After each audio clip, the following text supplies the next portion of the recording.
ગુજરાત રાજ્ય યોગ બોર્ડ દ્વારા આયોજિત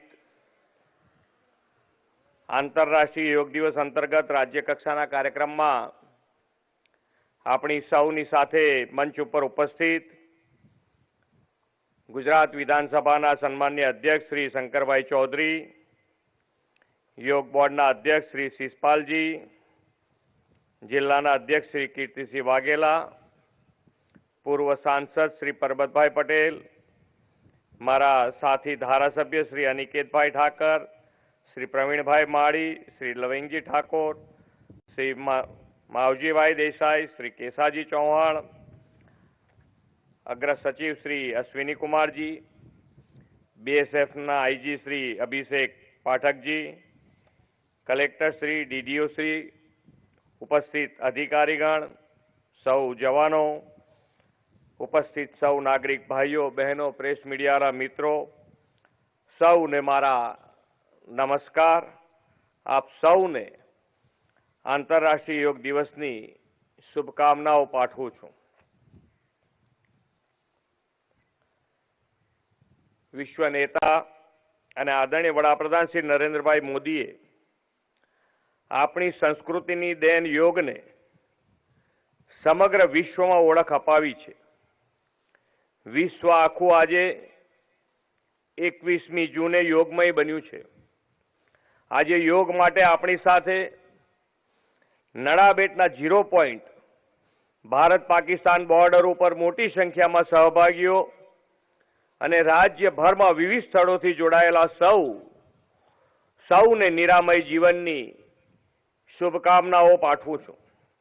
વડાપ્રધાનશ્રીએ તમામ દેશ, ધર્મ, નાત, જાત લોકોને યોગાભ્યાસ માટે પ્રોત્સાહિત કર્યા છે અને યોગ પ્રાણાયામ સાથેની તંદુરસ્ત જીવનશૈલી સ્વીકારવાનું આહવાન કર્યું છે. આજે યોગ સમગ્ર વિશ્વમાં આરોગ્ય સુખાકારીના એક સબળ માધ્યમ તરીકે સ્વીકૃત પામ્યો છે. આ વર્ષના આંતરરાષ્ટ્રીય યોગ દિવસની ઉજવણીની થીમ સ્વયં અને સમાજ માટે યોગ રાખવામાં આવી છે. આજના સમયમાં તણાવ મુક્ત અને આરોગ્યપ્રદ જીવનશૈલી માટે યોગ ઉત્તમ ઉપાય છે. યોગ પ્રાચીન ભારતના ઋષિ મુનિઓએ વિશ્વને આપેલી અમૂલ્ય ભેટ છે. આશરે 5000 વર્ષ પહેલા પતંજલિ ઋષિએ યોગ શાસ્ત્રનું સર્જન કર્યું. ત્યારથી યોગની પરંપરા ભારતીય સંસ્કૃતિની એક અમૂલ્ય વિરાસત રહી છે. આપણા પ્રાચીન ગ્રંથો, વેદો, ઉપનિષદો, પુરાણો અને શ્રીમદ ભાગવત ગીતામાં પણ યોગનું વર્ણન છે. યોગ કર્મશુ કૌશલ્યમ, કુશળતાથી કર્મો કરવા એ પણ એક યોગ છે. યોગને વિશ્વના ખૂણે ખૂણે પહોંચાડવાનું ભગીરથ કાર્ય આદરણીય વડાપ્રધાને પાર પાડ્યું છે. તેઓએ આખી દુનિયાને યોગનું યોગ્ય મહત્વ સમજાવ્યું છે. શ્રી નરેન્દ્રભાઈના સર્વજન સુખાયના પ્રયત્નો સફળ થયા અને 2014માં યુનાઇટેડ નેશન 21 જૂનને આંતરરાષ્ટ્રીય યોગ દિવસ તરીકે ઉજવવાની માન્યતા આપી અને આજે 10મો વિશ્વ યોગ દિવસ ઉજવાય છે. યોગ આપણા આરોગ્ય અને સ્વાસ્થ્યની સુખાકારી માટે સર્વગ્રાહી અભિગમ છે. યોગ માત્ર વ્યાયામ નથી, પરંતુ શોધ છે. તે શક્તિ નથી, પણ સંવેદનશીલતા છે. તેમાં સ્પર્ધા નહીં, પણ સહકારની વાત છે. યોગ આત્મવિશ્વાસ નહીં, પરંતુ આત્મસંયમ છે. કોરોના કાળ દરમિયાન પ્રાચીન ભારતીય વારસા પ્રત્યે જોવાના લોકોના દ્રષ્ટિકોણમાં બહુ મોટો બદલાવ આવ્યો છે. કોરોના સામે લડવાના એક શસ્ત્ર તરીકે યોગ ઘર ઘરમાં સ્વીકૃત બન્યો છે. આજે દેશમાં યોગ પ્રશિક્ષણના વર્ગો આયોજિત થઈ રહ્યા છે. લોકડાઉન દરમિયાન જ્યારે લોકોને ઘરમાં જ રહેવું પડતું, ત્યારે શરીરને સ્વાસ્થ્ય અને ઉર્જાવાન રાખવા માટે તેમજ મનને શાંત રાખવા માટે મોટી સંખ્યામાં લોકોએ યોગાભ્યાસ કર્યો હતો. કપાલભાતિ, અનુલોમ વિલોમ, ભસ્ત્રિકા, પ્રાણાયામના પ્રયોગથી લોકોએ રોગ પ્રતિકારક ક્ષમતા વધારવાની સાથે લોકોના ફેફસાને પણ મજબૂત બન્યા છે. વિશ્વ નેતા આદરણીય વડાપ્રધાન શ્રી નરેન્દ્રભાઈએ સતત ત્રીજી વાર વડાપ્રધાન પદનો કાર્યકાળ સંભાળીને દાયકાઓ પછી નવો વિક્રમ સ્થાપ્યો છે.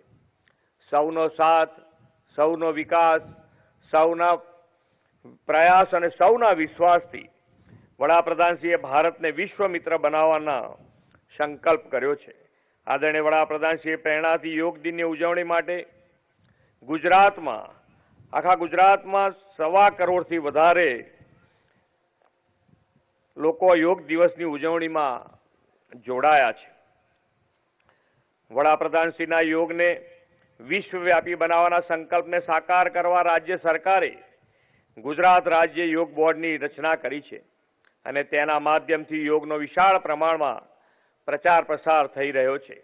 આ વર્ષે રાજ્યભરમાં 51 સરકારી યોગ સ્ટુડિયો, યોગ નિલયમની સ્થાપના દ્વારા રાજ્ય સરકારે લોકોને હેલ્થ, વેલ્થ એન્ડ હેપીનેસની ભેટ આપવા તેમજ યોગ સંબંધિત તમામ પ્રશ્નોનું નિવારણ એક જ સ્થળેથી કરવાનું આયોજન કર્યું છે.